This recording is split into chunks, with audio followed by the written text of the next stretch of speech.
ओम सभी मित्रों को नमस्ते जी। मैं प्रवीर आप सभी को एक बार फिर से वैदिक दर्शन चैनल में स्वागत करता हूं। तो मित्रों, मैंने पहले पर्व में कल के अवतार के नामों के विषय में जो तथ्य है वो आपके सामने उद्घाटन किया था, कल के अवतार तथा मोहम्मद के नामों के विषय में। और वहाँ पर यह भी कहा था कि दोनों के नाम के अर्थ एक हो जाने से दो व्यक्ति एक नहीं हो जाता। एक मूर्खपूर्ण बात है। पहले पर्व में जो बताया था, अब दूसरे पर्व है। एक एक करके जब जब पर्व आता जाएगा तो आप लोगों के सामने ये स्पष्ट होता जाएगा कि कल के अवतार और मोहम्मद कदापि एक नहीं हो सकता। ये मोमिनगण या फिर जोका नालायक के द्वारा प्रचारित और उसके शिष्यों के द्वारा प्रचारित ये बहुत बड़े षड्यंत्र है हिंदुओं को, आम हिंदुओं को, जो लोग साधारण हिंदू है, जो अपने धर्मग्रंथ नहीं पढ़ता, उसको बरगलाने के लिए, उसको अपने लाइन में आने के लिए या फिर मुस्लिम बनाने के लिए एक बहुत ही अच्छा पद्धति उसने व्यवहार करना शुरू कर दिया है। इसलिए ये वीडियो बनाना आवश्यक हो गया है। तो देखिए, आज की पर्व में हम बात करेंगे कल की अवतार और मोहम्मद साहब के माता पिता के बारे में। तो आप जैसे कि जानते हैं कि कल के अवतार के पिता का नाम है विष्णुयश एवं माता का नाम है सुमति, और मोहम्मद के पिता का नाम है अब्दुल्ला और उसके माता का नाम है अमीना। तो वो जोकर नालायक के जो चेले चपाटे हैं वो कहते हैं कि अब्दुल्ला का अर्थ है अल्लाह का गुलाम, और वो लोग कहते हैं विष्णुयश का अर्थ है ईश्वर का गुलाम अर्थात दास।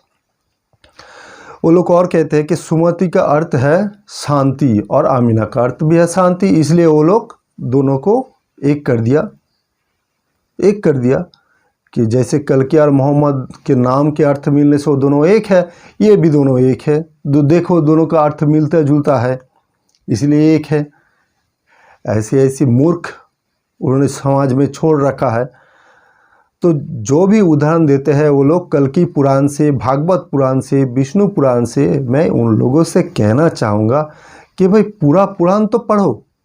केवल एक आध श्लोक लेकर उसके नाम के अर्थ एक कर देने से दो व्यक्ति एक नहीं हो जाता। यहाँ पर कल्कि के माता पिता और मोहम्मद के माता पिता एक नहीं है, इसका बड़ा प्रमाण आज हम आपके सामने प्रस्तुत करेंगे।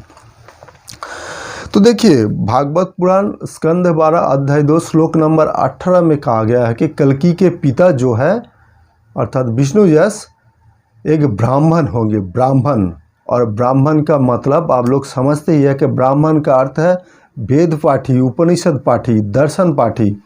अर्थात ब्राह्मण जो है उनको वेदों का ज्ञान रहता है, दर्शन का ज्ञान रहता है, उपनिषदों का ज्ञान रहता है, इसके अतिरिक्त ब्राह्मण ग्रंथ का भी ज्ञान रहता है।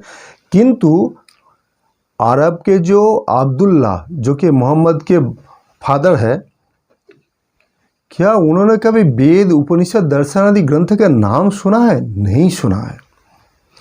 तो इससे आगे बढ़ते हैं ताकि आप लोगों को समझने में कोई असुविधा ना हो।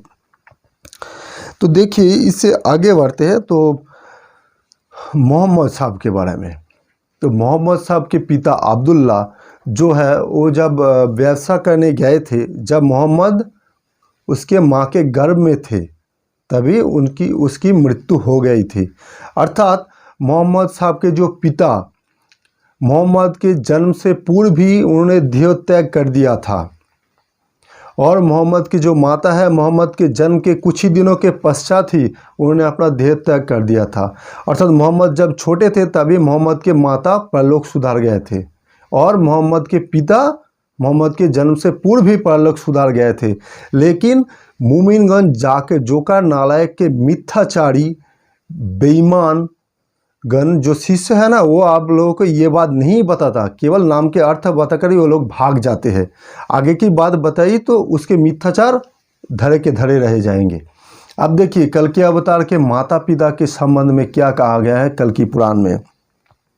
अब कल की पुराण प्रथम अंश द्वितीय अध्याय श्लोक नंबर 34 to 37 आप पढ़ लीजिएगा। वहाँ पर उल्लेख है कि कल्कि के आविर्भाव के बाद उसके माता पिता जीवित रहेंगे और कल्कि उसके पिता के पास से ज्ञान ग्रहण करेंगे। अब देखिए, मोहम्मद के पिता और कल्कि के पिता कैसे एक हो गए भैया। अब आगे आइए कल्कि पुराण तीसरा अंश, अध्याय नंबर 16, श्लोक नंबर 2 से 45 तक। आप लोग खुद ही पढ़ लीजिएगा। इसका अर्थ, इसका जो सार संक्षेप है उसके मैं आपको संक्षेप में कह रहा हूँ कि कल्कि राज सिंहासन में बैठने के बाद धर्म की प्रतिष्ठा हुआ, वेदों की प्रतिष्ठा हुआ, फिर सत्ययुग की प्रतिष्ठा हुआ, अर्थात सत्ययुग फिर से पुनः आरंभ हुआ।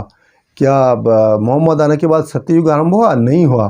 क्या वेद का पुनः प्रतिष्ठित हुआ? वो तो मोमिन लोग कहते हैं ना, जब वेद पुराना ग्रंथ है, अब कुरान ही सर्वोत्तम है, वो तो ये लोग कहते हैं ना। फिर देखिए, कल्कि के पिता ने कल्कि को उपदेश दिया था कि तुम बहुत सारी यज्ञ करो, जो कि वैदिक मान्यता है। क्या मोहम्मद ने यज्ञ किया था या फिर मोहम्मद के पिता ने उसको परामर्श दिया था उसको यज्ञ करने के लिए? नहीं दिया था, क्योंकि मोहम्मद के पिता तो पहले ही मर चुके थे। अब देखिए, वहाँ पर और भी कहा गया है कि कल्कि के पिता को नारद मुनि आकर परामर्श देंगे। कल्कि पुराण के अनुसार कल्कि स्वयं विष्णु है, और ये जानकर कल्कि के पिता बद्रिकाश्रम में तपस्या के लिए चले जाएंगे, तो वहाँ पर ही वो अपना देह त्याग करेंगे। उसके माता भी उसके बाद ही देह त्याग करेंगे, अर्थात परलोक सुधारेंगे। तो मित्रों, यहाँ पर कल्कि के माता पिता तो कल्कि के जन्म के बहु पश्चात वो लोग जीवित रहते हैं, और जब कली का नाश हो जाएगा, कली का नाश कर देगा, उसके बाद जब कल्कि सिंहासन पर आरूढ़ होगा, तब कल्कि के माता पिता का देह त्याग बताया गया है। कल्कि के माता पिता परलोक तब सुधर गए थे, सुधर जाएंगे। लेकिन किंतु परंतु ये जो मोहम्मद के माता पिता है, ये देखिए, मोहम्मद के जन्म से पूर्व ही मोहम्मद के पिता देह त्याग कर दिया, मारा गया। और मोहम्मद के माता, मोहम्मद जब से छोटे बच्चे थे तभी तो वो देह त्याग कर दिया था, पर लोग सुधर गए थे। तो भाई, आप लोग के नाम के अर्थ एक हो जाने से आप लोग कैसे कह सकते हो कि दोनों व्यक्ति एक है? ये जो मुसलमान लोग हैं ना, जो जाकिर नायक के, खासकर जाकिर नायक के चेले चपट है, ये लोग बहुत बड़े मिथ्यावादी है। और हमने तो सुना है जो मुस्लिम होते हैं, जो मोहम्मद के फॉलोअर होते हैं, उनके लिए मिथ्या कहना बहुत बड़ा अपराध है। तो भाई, आप लोग तो बहुत बड़े अपराधी हो। आप लोग कसम खाते हो अल्लाह की और इतने बड़े बड़े मिथ्या लाभ करते हो। आप लोगों को लज्जा नहीं आती? केवल एक नाम का अर्थ होने से आप लोग बहुत बड़े ढिंडोरा पीट दिया। कल्कि अवतार और मोहम्मद एक है। कल्कि अवतार के माता पिता का नाम देखो, एक है। तो ये क्या है? इसका विवरण तुम क्यों नहीं देते? क्योंकि तुम्हारे मिथ्या का पर्दाफाश वही हो जाएगा। तो मित्रों, आशा करता हूँ आपको ये बात समझ में आ गई होगी कि कल्कि अवतार के माता पिता और मोहम्मद के माता पिता कदापि एक नहीं है। ये एक भ्रांत धारणा और जोकर नालायक के चेले चपटों के द्वारा प्रचारित की गई एक अवधारणा है।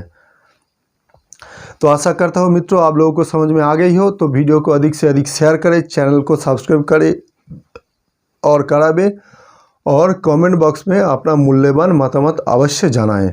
इसके बाद इसके तीसरे पर्व में हम आएंगे कल्कि अवतार के वंश परिचय के विषय में, अर्थात उनके परिवार के परिचिति, परिवार में कौन कौन है और मोहम्मद के परिवार में कौन कौन है, उसके परिचिति के विषय में।